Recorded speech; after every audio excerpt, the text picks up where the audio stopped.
So finally the old man's bike got here from Germany, huh? It took 8 months. He bought it brand new in '99 in Manchester, England. Brand new stock, 99 Night Train. I bought it, now the bike is home in the good old US of A.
Cut yourself?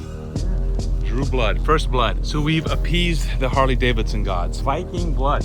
Odin, Thor, and Frey. They're happy now.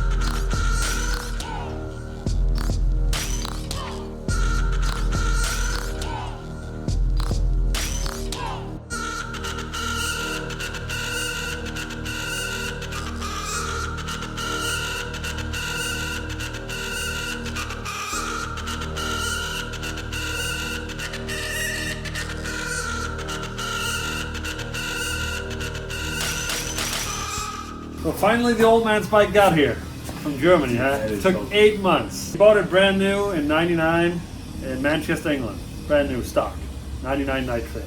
Remember what the price of it was? I wish I would put it. I can ask him, but it was probably similar to the US, probably $10,000, something like that back then. And then he drove it. He took my brother, like the Harley Club in Manchester. They drove around the British Isles and everything for like a week or so. He drove it stock for a while. And then I think it was 20,000 kilometers, the warranty on the original engine, and like 21,000 it blew up. Boom. So no warranty. But after that he put the new generation Evo 2 on, and he rode that. He drove with that for a little bit, and then he had a custom Harley shop called Iron Bikes, I think. They souped it up for him. They put a supercharger on, gave it like 150 horsepower. They did all the custom made stuff here, the tires, the rims. There's the front fork. I think it's JBA or something like that it's called. With the foot pegs, everything, like really high quality stuff. But they couldn't make it work. Like the engine broke the crankshaft twice in like 3 or 4 months. Too much power, you know. Once you soup up an engine is made for what it's made, you know. I don't know what it had, 70, 80 horsepower. Now they gave it twice that. So twice it broke the crankshaft. So after that, he was like, nah, put the bag Evo 2 on, another Evo engine, but that was way too little power for the big rims and all that stuff. And then he was like, okay, I'll get the SNS 124 cubic inch engine on there. And that's $7,000 brand new, and it's got, what has it got? I think it's got like maybe 1,500 miles on it. That's it. That's How long did he do it? Huh? How long ago did he do it? 2007. So he hasn't really been much since. No, not really. Not only And that's why I bought it, because it was just standing there. He's been trying to sell it forever, but in Denmark you can't inspect it. Nobody in Germany would pay the money for it. They would have a problem inspecting it too. So, like, fuck it, I'll buy it then. Oh, so it didn't pass inspection. Nope.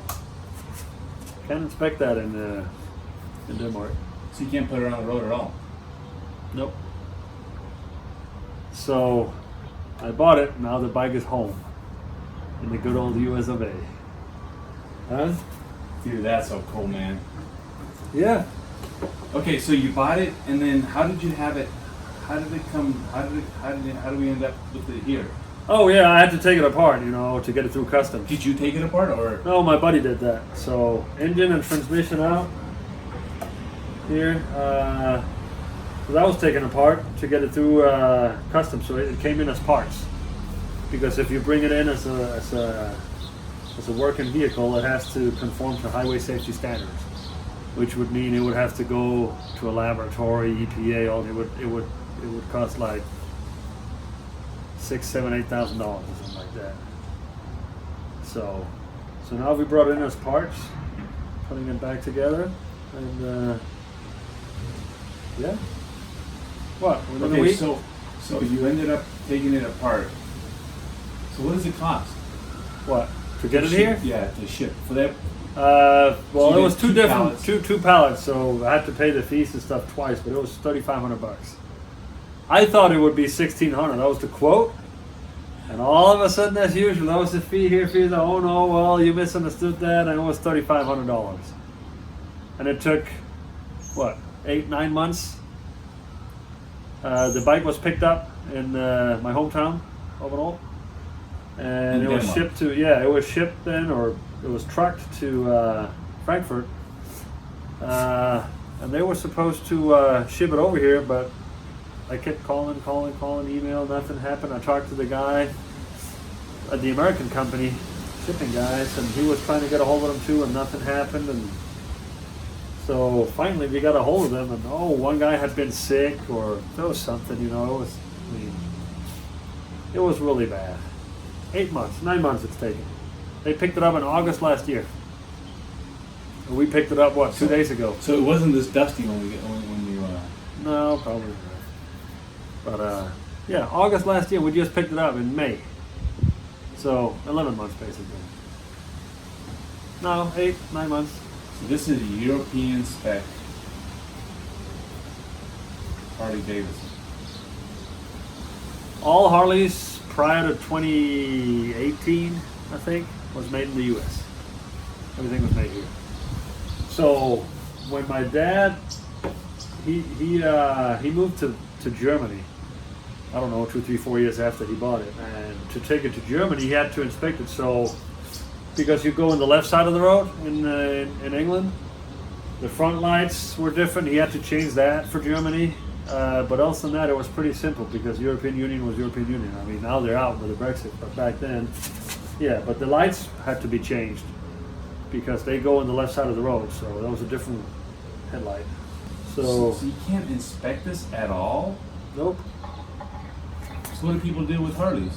Or is it just newer Well, stuff? don't put an S&S engine on it. Well, you can get like different kits, like a kit for the carburetor, different cams and stuff, so it's not a racing engine, and then you can inspect it. But this one is too much power. Too much noise. Yeah, that too. Well, I've been riding it on and off.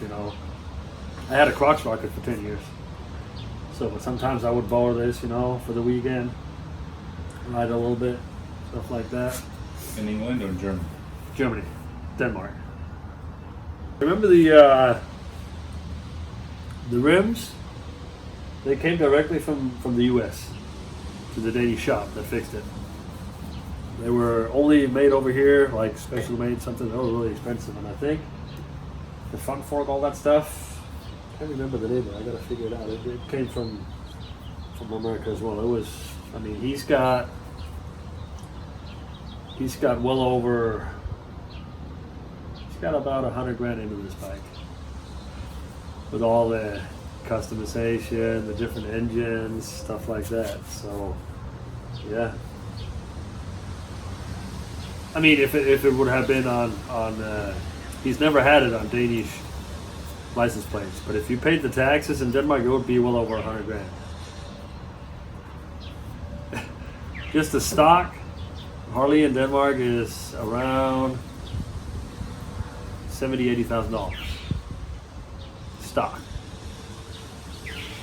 And then, you know, 7 grand for an engine, you gotta have somebody put it in, all this stuff, you know. Yeah, that would probably be, it would be over 100 grand total. Regulations, man. Isn't that crazy how they drive it? Oh yeah, regulations and taxes. Yeah. It's we'll see. Why don't you try it? If you're gonna get hooked on having a Harley. Yeah, I know, right? Maybe. You like this project, huh? It's fun? Yeah, I never tried a Harley before, but you got the engine in. No, it's a super fun project, I think. You know, you always see them on TV how they assemble Harleys, but you know, you go, Yeah. But it's simple. It's just bolt-on parts for the most part. And I hope this hasn't been sitting for too long. I mean, we drove it just before we shipped it, you know, where it's been standing for a long time too. You know, we just warmed it up and drove it, you know, 20, 30 miles or so, a little bit more. So, yeah, seals and stuff should still be lubed, you know, it should still be good. As long as it wasn't in the ocean. Yeah, it should be good. I wonder who, maybe it's the guy in Germany that put the small bolts in front. That was not good, the 2 threads. Well, whoever changed that. No, the guy that had a Harley shop in Germany, just across the border, who did it. He put the engine in, he ordered it, put it in, all that stuff. So when my dad got it, he picked it up, he was all like a little kid, New Year's Eve or Christmas Eve. And so he drove off, and he drove like a couple miles, and then he turned around and came back and said, you know, are you sure this is an S&S engine? Well, yeah, it says there. Well, this has no power whatsoever. It's like my old Evo, man. Take it back. I don't want it, man. And the guy was like, no, easy now. There's electronically in the ECU for this, it's limited until you break it in. It opens up more and more the further you, until it's broken in at like 1,000 miles or whatever, 500 miles. It's like, oh, okay, I just thought, man, because it was like real slow and dead, you know. That's funny. Yeah. So how was it after, just before you shipped it? Was it fast? Got like 140, 50 horsepower, 134 foot-pounds of torque. This is a 2-liter engine, 124 cubic inches. This is like a car engine. This is bigger than most car engines in Denmark. On a Harley. Right? Yeah, it's huge. There's one bigger. There's one. S&S makes a 143 cubic inches. I think that's 2.4 liters. This is 2 liter. Yeah, when I went to Iceland, I rented a 1.0 liter Car, 1.0, man, 3-cylinder. That's so slow. Dude, what a slow. It was going up and down those hills up there in the fjords and stuff, dude. I had it floored and it wouldn't go anywhere. I had one of those. I had one of those the last time I was in Denmark. I rented in Germany. It was a Ford EcoSport. 1.0? 3-cylinder, 1.0. It did, on average, it did like 22 miles per gallon, 20 miles per gallon or so. That's it. If I drove really slow, if I drove like a little bit aggressive, it was down to like 16, 18 miles per gallon. It was so underdimensioned for that car. Yeah. Anyways, guys, that concludes this video, part 1. We're going to continue building this thing up. We're still missing a couple parts. We just went to Harley and we picked up the, what did we pick up? The shifter Oil filter, and we ordered the new main cylinder. The main cylinder, yeah, for the front brakes, and we're waiting some other parts. But and of course, we got some other miscellaneous things that we need for it. All right, guys, so that's it for today. We will see you on the next video.